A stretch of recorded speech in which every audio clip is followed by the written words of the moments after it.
President, the committee, and all of us who have managed to spare our time to come here.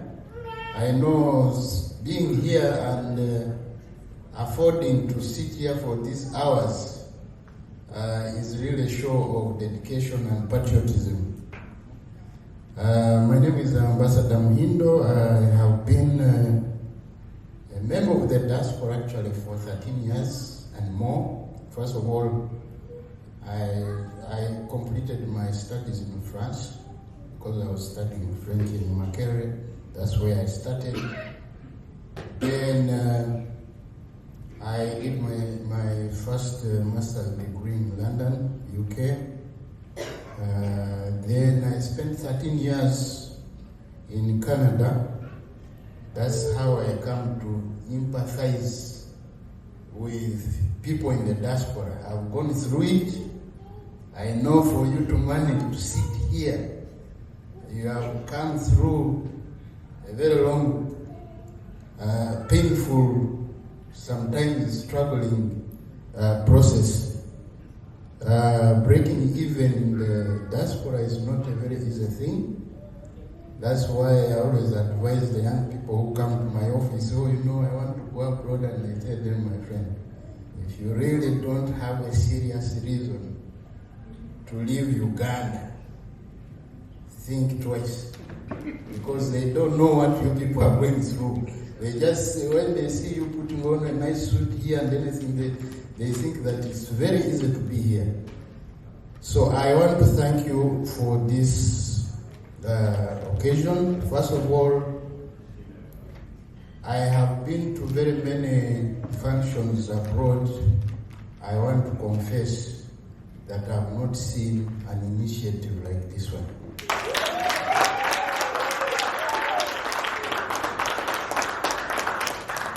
Well, at some stage I was a teacher, and it was not very easy to get some good marks or praises from me.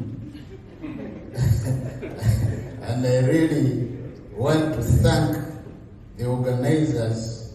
We have been with Patrick in Kampala. This is a very dedicated person. We have been struggling with him, making TV shows and running around up to the time we landed here, actually with a few differences in the hours, but on the same day. This is how close we have been. We made sure that we escort each other up to where we are now. So first of all, I want to start with this, the substance that we have had here. Mr. President, Mr. Chairman, Mr. President, and the committee, I want to thank you very much for the way you have arranged this occasion, because every person that has spoken here has spoken on a subject that is very, very relevant to what we are looking for. The chapters I have been to, as soon as I arrive like this, somebody takes me aside, tells me, don't talk to so and so because this man is like this one is like that one. But these are things I'm used to because I've been in this government for some time. As the chairman said, I used to work in State House, so the first time I ever came to Dallas, we are bringing the president here to look at some of the development areas here. But everywhere we have been, somebody will take you aside and say, don't talk to this one, don't talk to that one. Others are fighting for money. The impression you get here is that these are self-driven members of the Ugandan community that you don't find very easily in the other parts of the world, because my department really looks at all Ugandans wherever they are. But somebody is going to tell you, we can't do this because we don't have money. Even when we have sent them money, The money has become the source of division, so that we are even being forced to cut off the little money that we have been contributing. I was in Canada when we started this UNA business with Dr. Muhindo in Toronto and the others. It was a very big thing until money started coming in. And so Professor Triamure Wadea, Banachikezi, and then we have Vasoga. I've been making fun that me, I come from Kasese, so the only chapter we don't have is Vakonjo Simani Kwetera. We are the only ones who don't have, you know. And all this is not based on success. It's not based on patriotism, it's not based on anything but the sharing of the little money that has been coming from government. Now, this you don't find in Texas. These, ladies and gentlemen, are so impressive that they managed to organize this thing on their own. There's not a single cent that was sent here to help you to organize this occasion. And yet, the substance that we are getting, the people that are presenting here, are hitting the nail on the head on what we are looking for. So our diaspora now, for me, what I see in my view, the diaspora that I see does not recognize Konjo, does not recognize Msoga. It's not a diaspora for Cholis, it's not a diaspora for Wachiga, it is a diaspora for Ugandans. Because everywhere we have gone, the biggest problem we have had has been divisions. People are fighting, squabbling over small things. Even leadership itself. Leadership is something natural. You can't force it. You have to show qualities here so that these members can vote you into a position. But you cannot do it by, maligning others, by scaring others off. We don't do things that way. So for us, what we are looking for now, actually, what my bosses have told me to come and tell you is, we want a united Ugandan community abroad, a force that can be relied upon to contribute to the socio-economic development of our country.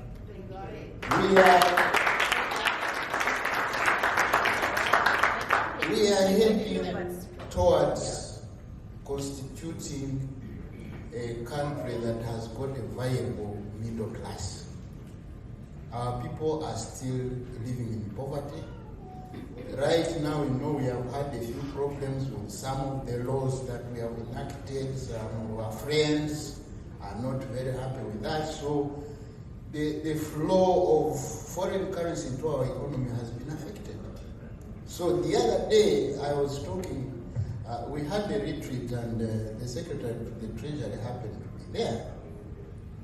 So me, I'm not an economist. So when you tell me that the economy is growing, I want to understand what that means. In my lay understanding, if the economy is growing, then people should be having a better standard of living. They should have some expendable money to spend. They should really be having jobs. People should not be again going to Brown in Lampedusa and the other places looking for jobs. For me, that's my understanding of tagging the development of the country to the well-being of the people. So we are looking at some of the forces that are behind the development in Uganda.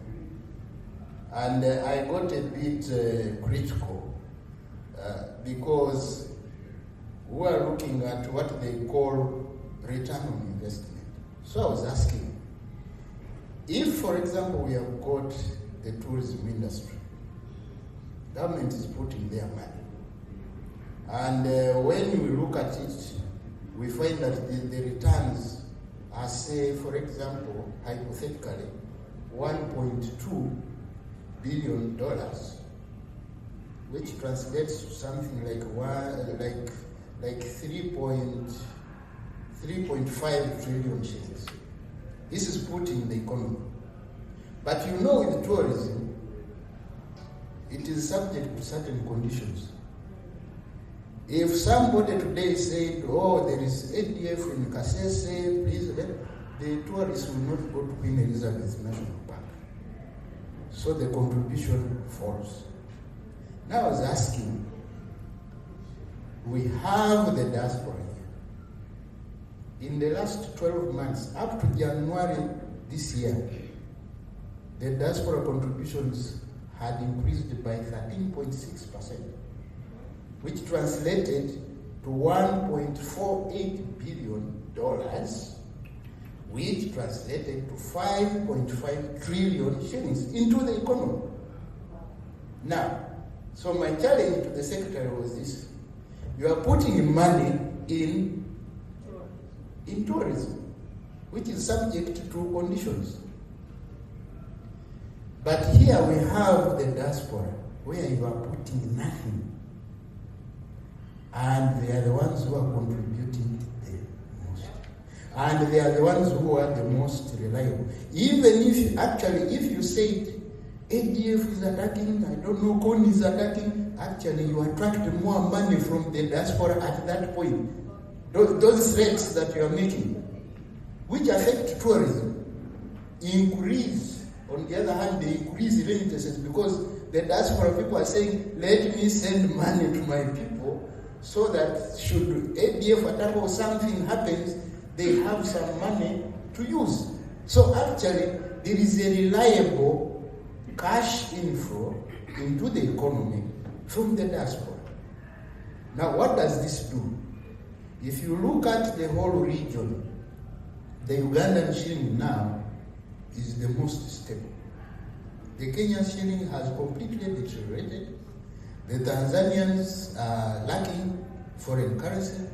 Ugandan shilling is being stabilized by the money from the diaspora.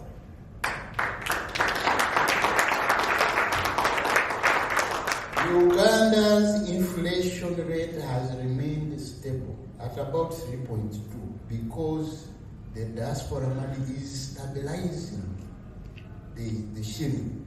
So the inflation is completely under control. So this is where the challenge comes.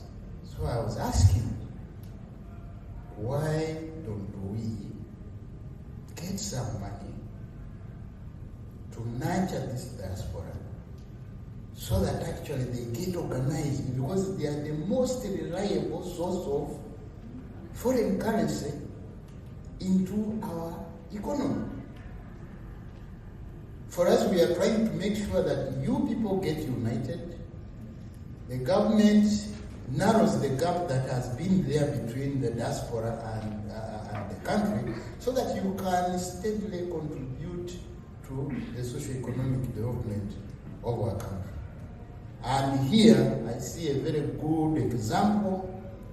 I'm going to leave this place when I'm equipped, because wherever I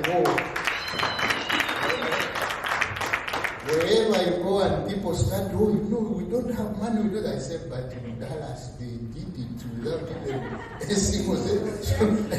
If you are rolling in America, for example, if I go to Washington and somebody is telling me, you see, government gave us nothing. No, that excuse doesn't work. If you are a patriot and you really love your country and you want to see your country develop to a level where you are here in America, even America was once in a bad situation. Those of you who know history, they did not drop from heaven. Even now, America is developing due to the knowledge, due to the innovation. All these things you have been talking about is what America has been going through. This is what you have learned here, and we want you to go and take it to Uganda. Because the international system is such that nobody works in isolation. The stability of Uganda, the development of Uganda contributes to the stability in the US. It contributes to the stability in the whole world. If you have people terribly suffering from poverty in parts of the world, even the Americans are going to get affected. Because what they manufacture here, they sell it out there. But they can't sell it to people who have no money. They can't sell it to people who are very busy fighting each other or dying in poverty. So we have to transfer this knowledge. And that is why, as I talk about my programs, I'm going to tell you the programs that we are putting in place to make sure that what we are talking about here is transferred home. Mr. Chairman, I'm sorry, you have stimulated me so much that I wish we had 2 days here. Unfortunately, there's very little we can do about it. This is a very good beginning, and I hope that the next time we are going to spend some time together. I will pick a few things, then I go to my program. If you go to Muhindo there in Bali, in Kisu, those people have got to move every season. Every time it rains, people have to die. And when we used to tell them, please don't cut the trees, don't do this, they would think you are just politicking. It's a real threat, it's a big problem. Government has just realized, I hope you have been seeing on TV, that we are now demolishing all the houses, all the people who built in those wetlands are having their homes demolished. We are at very short notice. Because first of all, they never got any certification from NEMA, and secondly, they are the ones responsible for the flooding that you see in Kampala. Even if you come and improve the infrastructure in Kampala, you won't make much difference because the whole vegetation is flooded. And every time it rains, we are in problems. If you are not, I live in a town, but if you see there's a section of the road which actually is just very near the lake, and when it floods, the water from the lake just comes straight across the road. If you don't have a four-wheel drive, you cannot go through. Now this is just part, and it seems the problem is just beginning. It's coming at a time where we had thought it would never happen, and there was very little preparation. So for me, this is the kind of talk that I want to listen to when I meet Ugandans. Not this business of, UPC, Simani, what is Obote's money, Obote died long ago, died long ago, you are still smearing this in our faces, and we don't want to hear this. Our message is this. We don't care how you came here. Whether you came in a box or you are stairs, whatever, that's not our business. Our business now is that you are here. You are here, you are alive. What can we do together? Yes. This is what we are doing. Look at yourself. You may say, I was persecuted by this, persecuted by that, but we know the truth. The truth revolves around the stomach. These other stories are just, to make us find where to sit. But now the story is settled, we know the problem is the stomach, the well-being. So the question is this: if you have spent 40 years here, 20 years here, what have you done for yourself? Instead of wasting time, no, this is a minute's time, but the pocket is empty, they are always there. What are you talking about? When you go back home, my friend Mia Mwasa was at home the other day. He even lost his parents and his father and so on.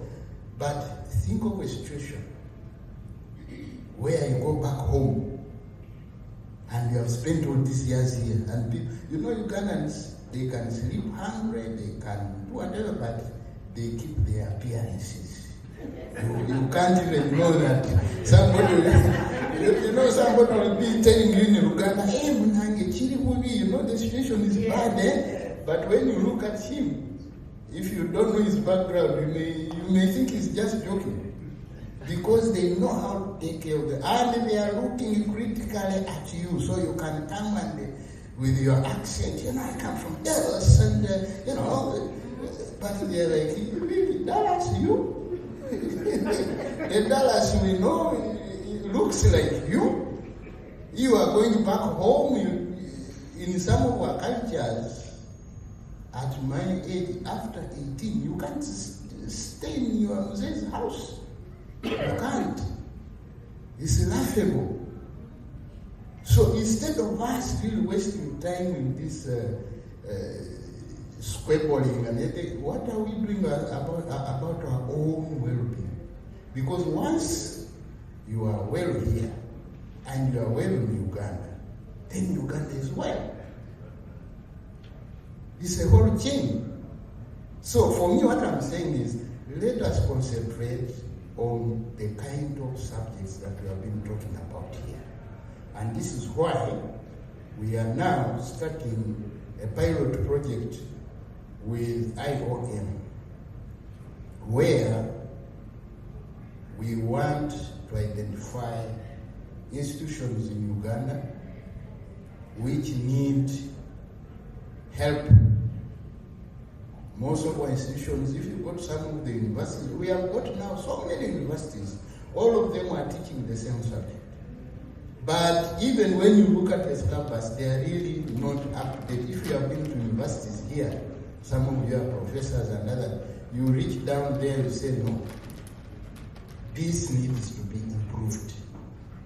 Because we are part of the international community, there is no way we are going to be running 18th century technology, and we are dealing with the US, which is already dealing with actually moving to the 22nd century technology. It can't work. We are part of the world. So what we are saying is, we identify institutions there which have need. We advertise to the diaspora for people who are skilled in certain areas that we need down there. Or in the pilot project, IOM is going to provide us with return air tickets for those who may want to come. We shall provide a stipend for the same, and we shall make sure that you are accommodated. So if you manage to get some vacation for 3 weeks, 2 weeks, we are going to try it at a maximum of 3 months. And if it picks up, then we are going to make it a routine so that every month we can revolve. And that is why we should now try to make sure that we prepare something. Actually, from here, I would suggest to Mr. Chairman and Mr. President that we compile a very good report on what we have done here. And where possible, we should go and appear on television so that people can really hear. These ideas are very, very, very good about technology, about education, especially the education for the impaired people. These are special areas that we need. Because, for example, the people who are impaired in some parts of our society are not regarded at all. They are unemployable. Even when they are educated, they are not taken seriously. If we started, for example, a technical school that specializes in training people who are impaired, to empower them so that they can either create jobs or actually get reasonable employment. This would be very good. Because the diaspora we are looking at now is not a diaspora which is going to look for jobs in Uganda. We are looking at a diaspora which is going to create jobs in Uganda.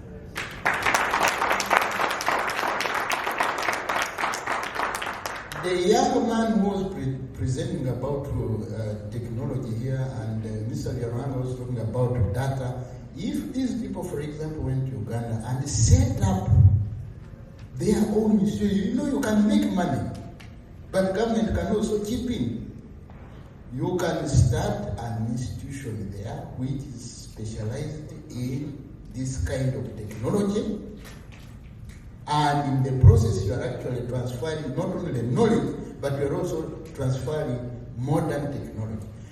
Uganda has, the East African community has now expanded. Congo is now part of the East African community. Somalia is joining. South Sudan is already there. So it is a very big market down there, which is still lacking a lot of skills, a lot of services. The whole of Eastern Congo, for example, to fly from the border near my place to Kinshasa, which is the capital of Congo, it's 5 hours. It's almost like flying from Addis Ababa to Rome.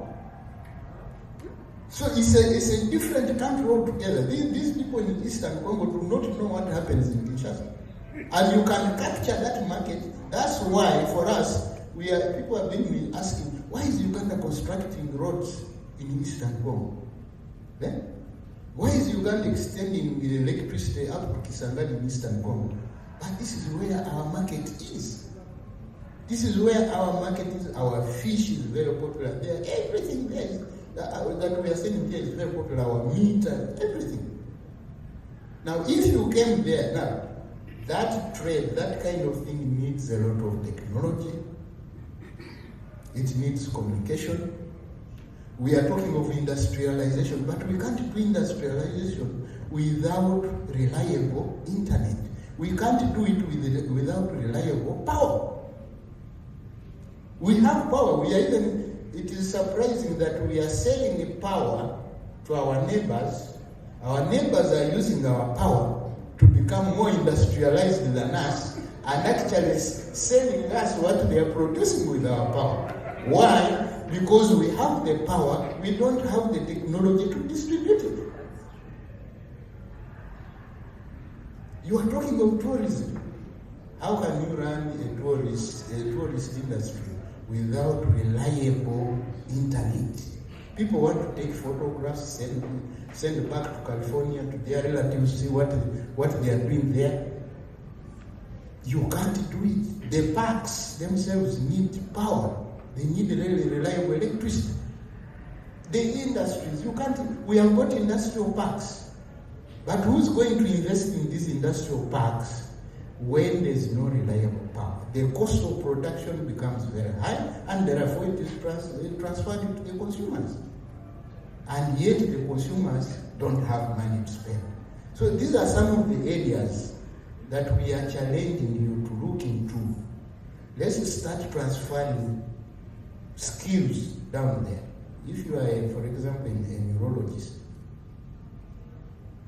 you know that our Mulango hospital there still has equipment of the 17th century. That's why we are sending our people for medical treatment abroad.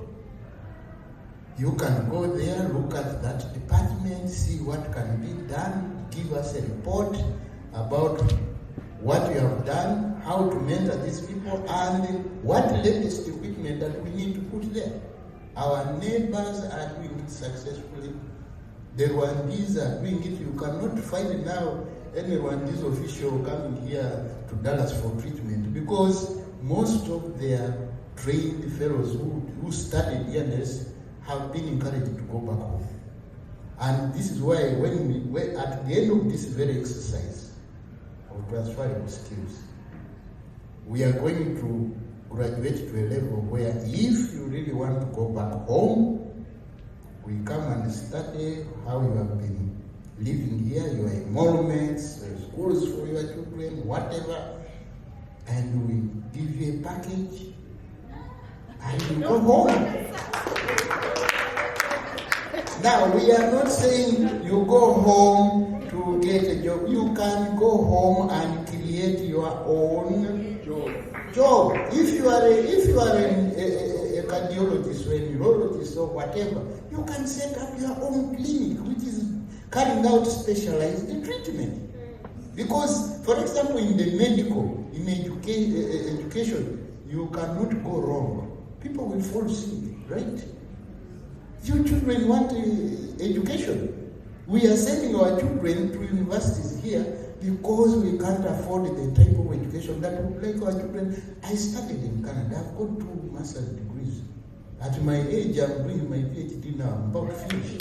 I cannot allow any of my children to go and study in Kajansi or someplace. No. This is the absurdity of it. But majority of these Ugandans cannot come here. So we are here, we have got this knowledge. Let's go and help.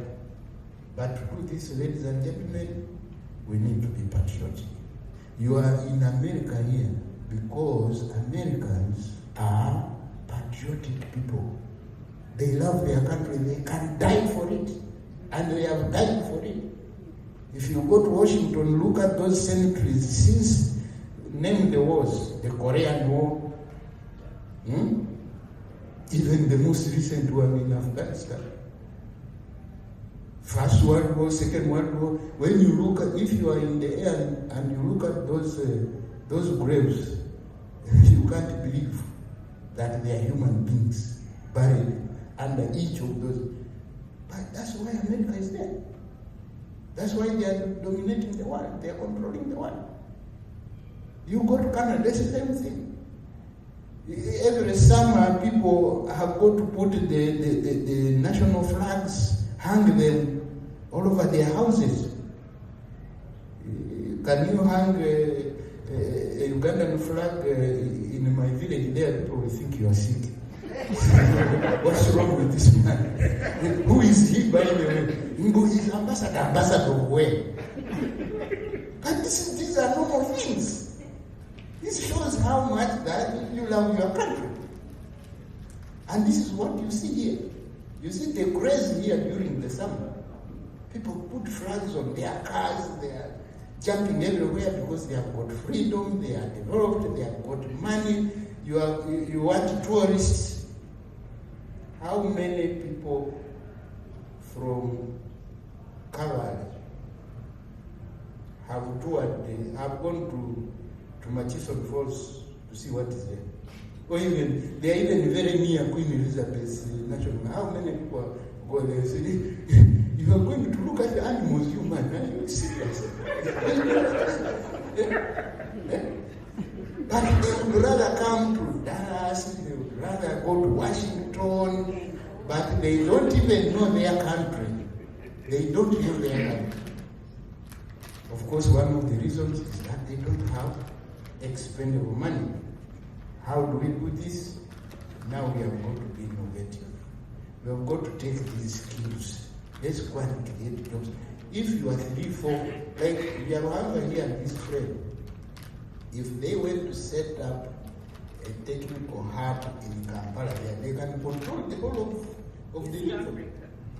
Because very few people have this knowledge that they have here. And today it is the technology that is actually controlling all these things. Now, we can take advantage of the gentleman from North Texas University here. You look at these Indians. We have just had an Indian Prime Minister in UK. How did he get there? Diaspora. The Mayor of London, as we speak, is an Indian. And you know, in London, when you are the mayor, there is a very high probability for you to eventually become the prime minister. Go to Northern Ireland, who is the prime minister there? Go to all these places, Silicon Valley, World Bank, MasterCard. The Indians came here, got the technology, they went back to India, started their own Silicon Valley there, got the experience, they have come back to Silicon Valley. And they are running it. So you ask, what is it with the Indians that we can't do? Huh? Yes, we can do a lot. Let's stop with this Chinese squabbling. It doesn't take us anywhere. If you see a man who is running into his 70s, into his 80s, and is still talking of, you see, I mean, did this, or what did it? Really? We should actually get our progress. So if we looked at a professor like this one who was here, and we could take advantage, make sure that our boys and girls come here, get the latest knowledge. Whether they want to stay here or not, that's their own choice. But at least they can make sure that they go back home, help once in a while, and come back here. Because in Uganda we have dual citizenship, so there's no restriction. And this is why you should make sure you get your dual citizenship certificate, which allows you to hold the 2 passports without any question. Make sure you have your national ID. I'm going to talk about this very, very soon, so that you can be able to move in and out and do whatever you want without any problem. Our madam there talked about organizational integrity. Yes. On 18th May, I was in Zambia. We were launching an organization like yours here, which the Zambian government has actually registered. So the Ugandans in Zambia now have an organization like this, where they expect to raise some money. As we talk, for example, the Kenyans have a circle which is worth $4.4 billion. Not million, billion. All the development you are seeing in Kenya there is from that money. And they just started like you here. But they had something which the lady talked about. Organizational integrity. You don't have that, my friend, don't even talk. Because that is where it starts. And really, we look upon you, we expect a lot from you because you have lived in integral societies here. You know how to live on your 30 months pay without asking for kitu kidogo somewhere. I worked in the Canadian government after my master's degree. They used to pay us twice, every 15 days. So when I went back to Uganda, I could wait for my 30 days. And other people are busy. Not that I was earning any more than any other person, no. But I went with this culture of budgeting, this culture of knowing when and how to pay bills, this culture of knowing that if you take a mortgage or you borrow money, you have to pay back as per schedule. This is the integrity. But there are some of us, in my language we say that in every marketplace there is a mad person. You can go to a market and everybody is making noise. You think they are all buyers and sellers. Some are sick. Now, of course, in our societies here, there are also some sick fellows. And I've been going around and checking, and I found why we are divided. For example, the president offered to chip in for some of the chapters. As soon as the the money arrived like this. Very little money, like $150,000. People, everybody wanted to jump on that. Oh, we could get reports now. This one has stolen, this one has done this one has. Say, my friends, and we said, let's find out what you want to do with the money. Some people thought it was a salary, others thought it was. So the society started disintegrating. Now everybody was focusing on let this group pull away so that we also talk to State House and also get our money. And we get our money. And the whole community was getting disintegrated. Right? This is about integrity.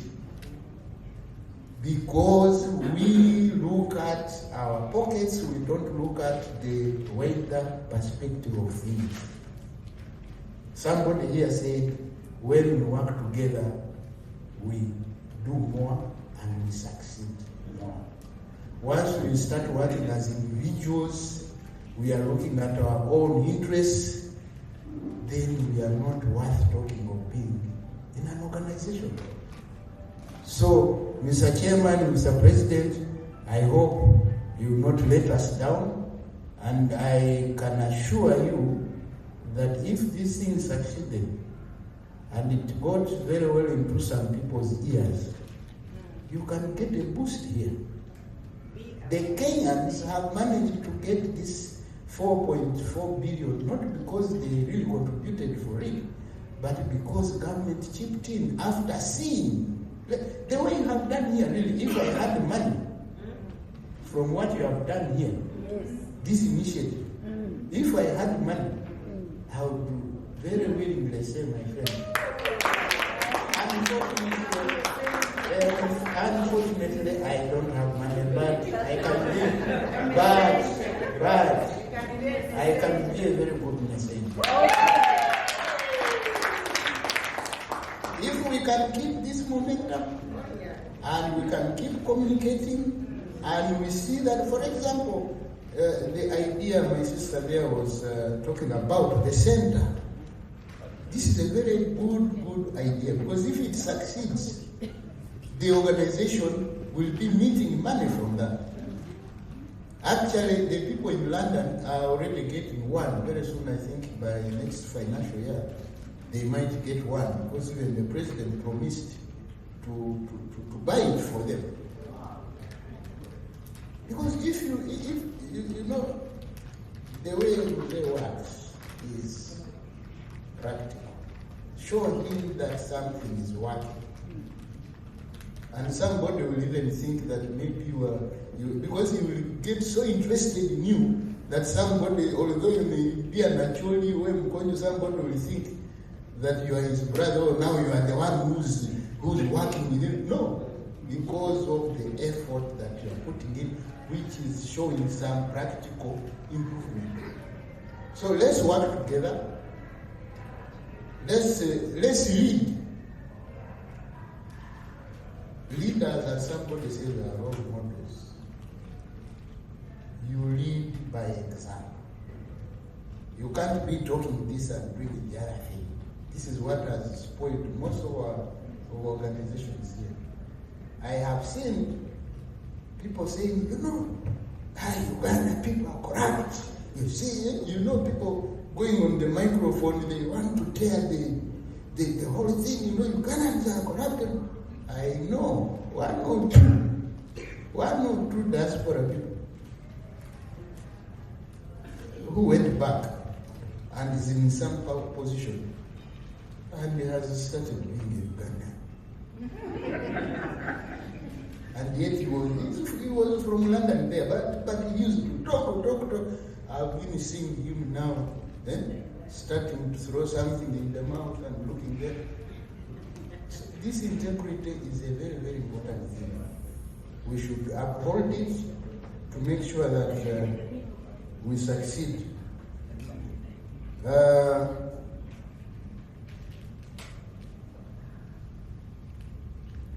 So our main task now should be actually bridging this gap. There has been a gap between our diaspora people and the system.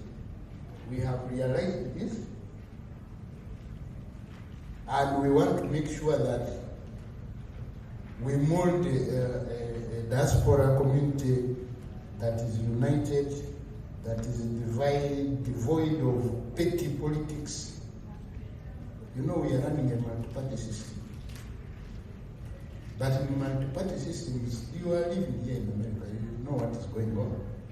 Look at what is happening between Biden and his other colleague.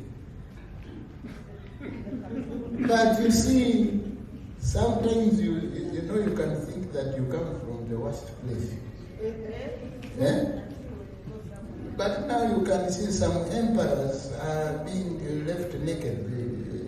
As my professor used to say, there is something wrong in Sparta. Human beings are the same when it comes to certain things. But when there is integrity, they will fight. But they will fight a civilized war, not this one of ours of demolishing each other like as if there is no tomorrow. Right? So multi-party, you make your own choice. Right?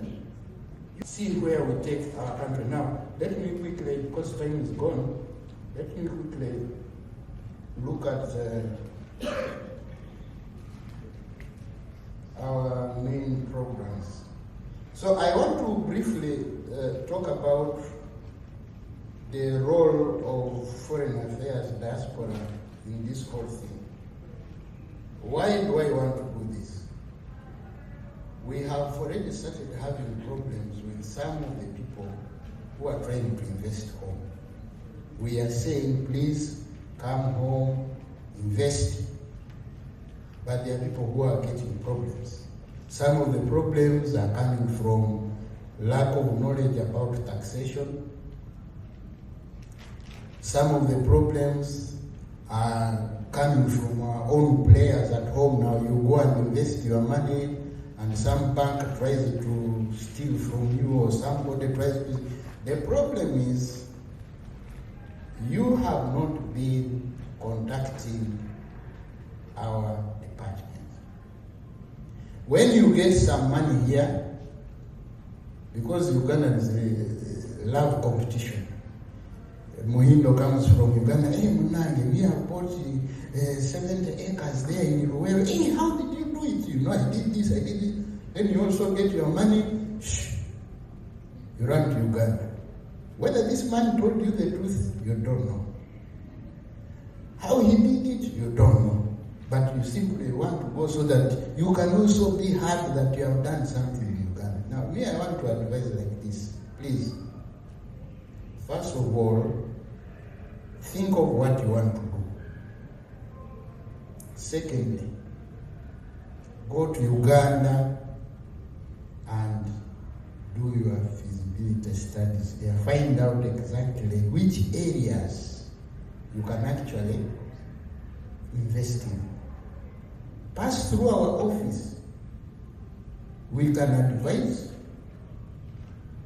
so that when you get a problem with what you are doing, you can come back to the same office and we tell you how to get out of that problem.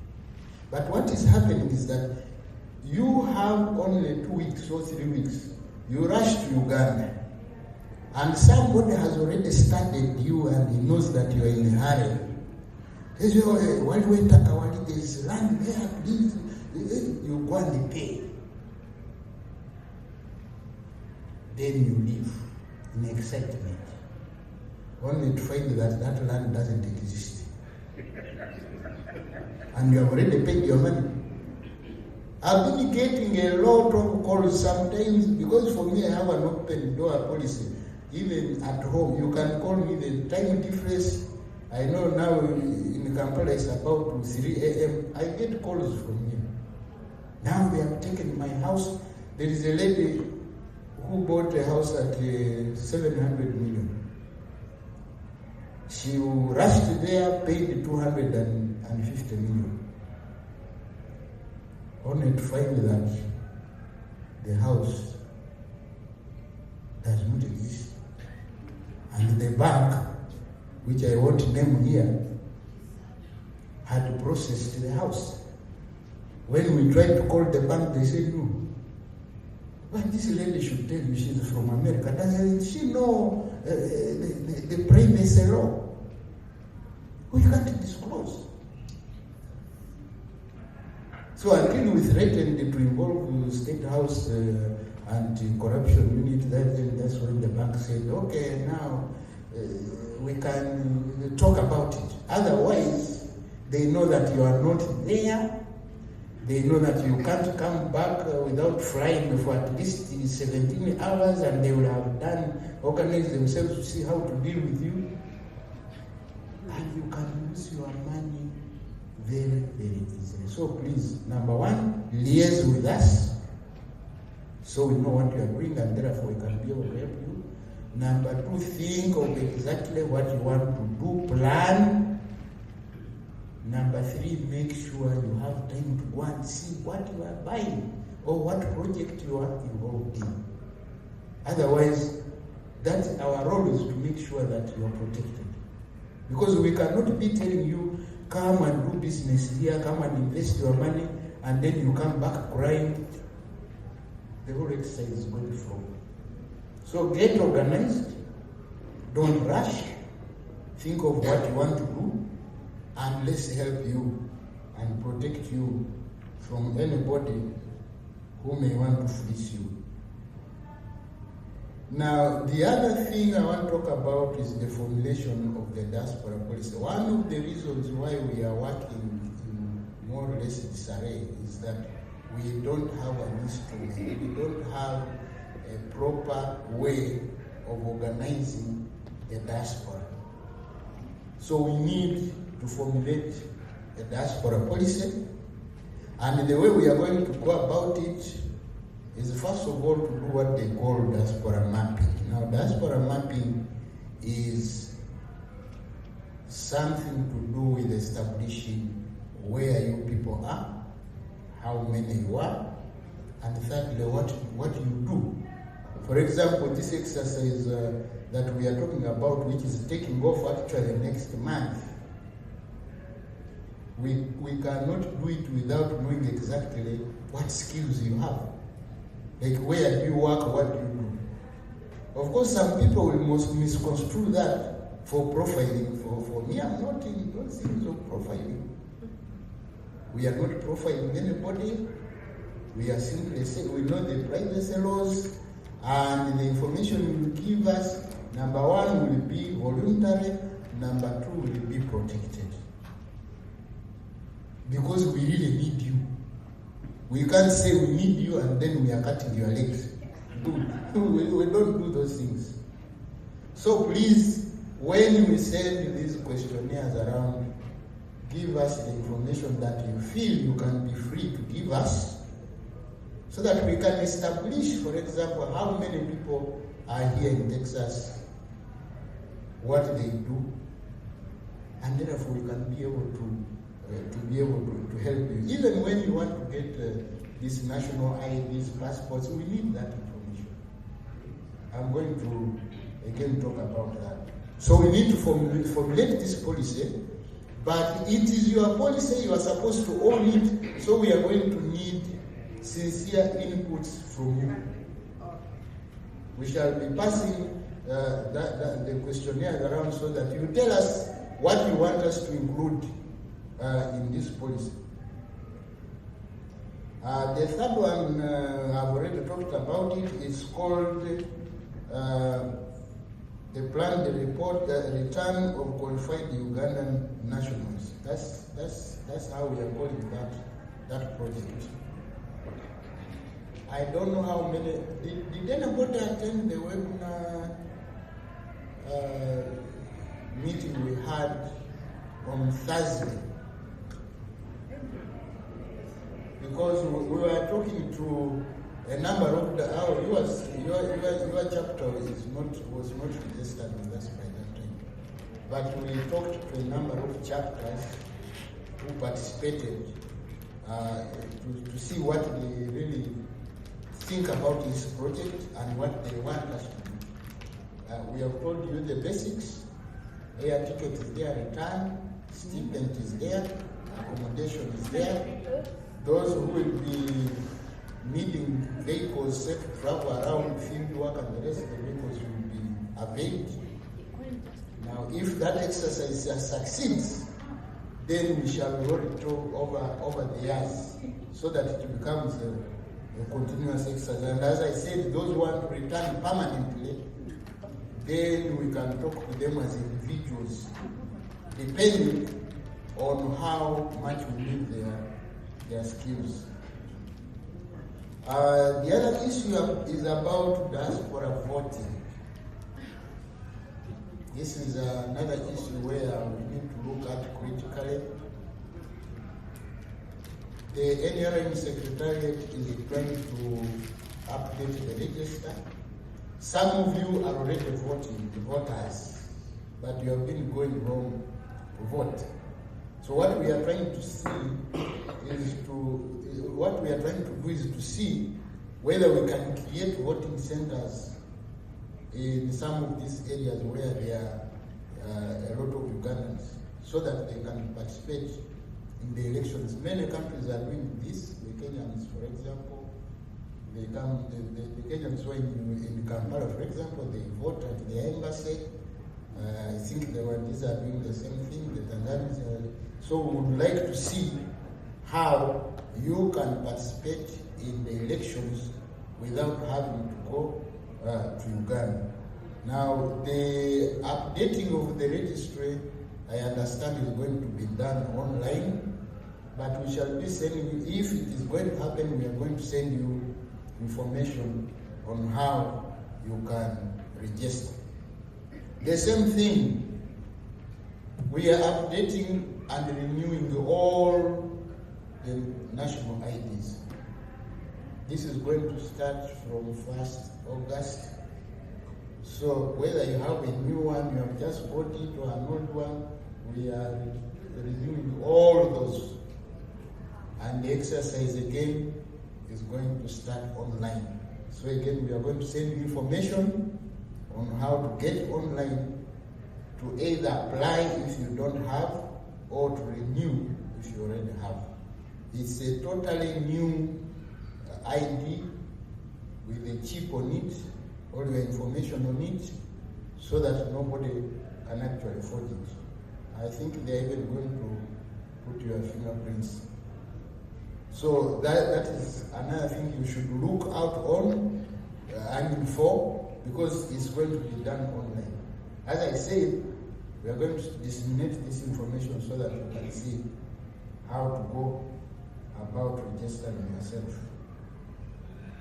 Now, my other one is something we are proposing called Annual Homecoming Summit. We would like to have every end of year a gathering of all diasporans in Kampala.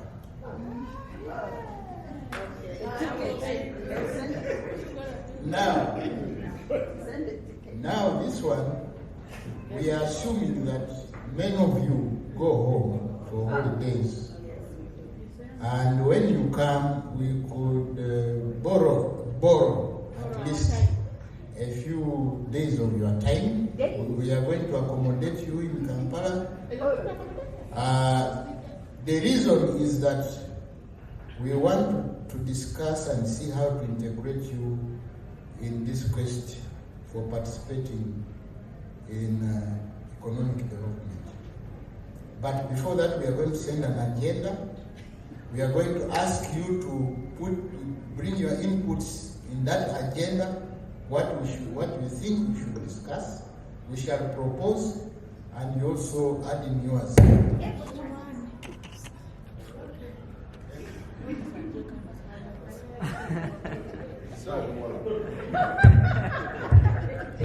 Hello?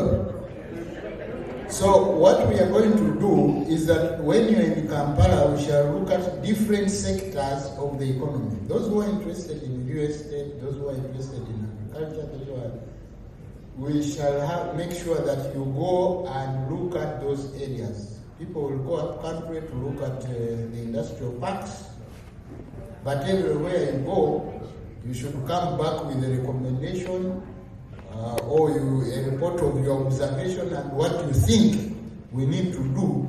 For example, for an industrial park to be functional according to your needs. I am proposing the introduction of the parish development model to the diaspora. Why? Because the current state of the parish development model is geared towards the people in the rural area, where there is poverty, and they think that these people can benefit by using the money that the government is giving them. But for us, we are saying we can add an external dimension to this project. Why? Because there are a lot of you here who are working in some of these, for example, some of these supermarket chains. Some of you are working in different areas where you can give our farmers or people in the rural area ideas on how to have their products be accepted in the international market. In USA, I think in the whole of North America, there's something called the food and drug and food something. Yes. Yes. Now that one looks at the products, the quality of the products which are sold in the supermarkets to make sure that they are consumable. What we have been having in Uganda is that our farmers have been taking their products abroad and they are rejected. Because, for example, either they have used the wrong sprays or they are too much. So these people have got their requirements, certain percentages. So we would like that, for example, if you come, we take you to some of these producers in the rural areas and you can be able to talk to them about how to produce for the international market. So this one is also going to be part of the program of the homecoming. Now the other one, I'm not going to talk about it because it is what we are doing here.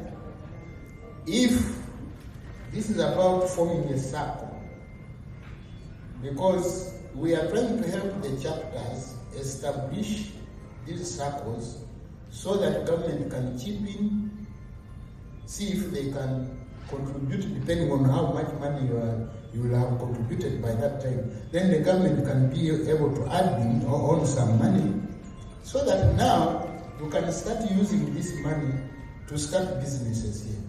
For example, what Madam was, the program Madam is running here could go hand in hand with what you have in your circle.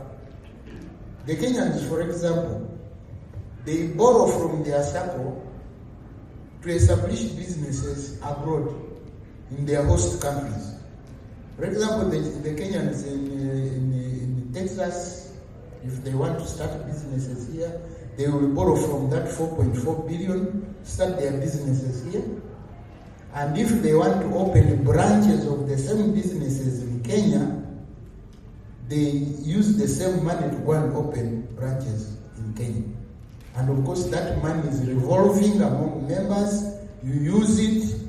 After using it, you start paying back in a given period. At, of course, very, very low interest.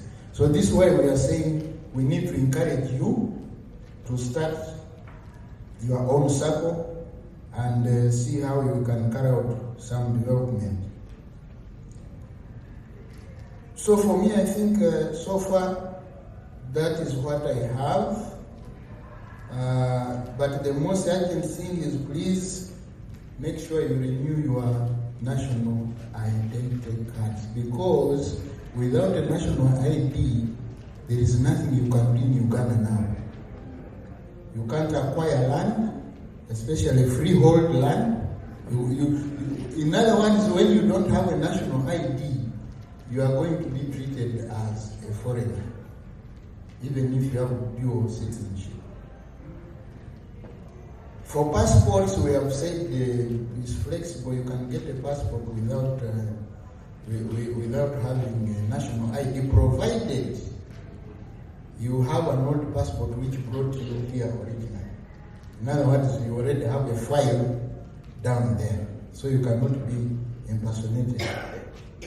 But I would advise you to look out for the national ID, because it is going to determine everything that you do. You can't even get loans from the banks in Uganda without that national ID. Secondly, you are not going to get a dual citizenship certificate if you don't have that national ID. And it's becoming tight if you are found with 2 passports. I want to repeat this so that people don't feign ignorance. If you are found with 2 passports at the airport and you don't have a dual citizenship certificate, you can be in trouble. Even if you called me, I wouldn't help.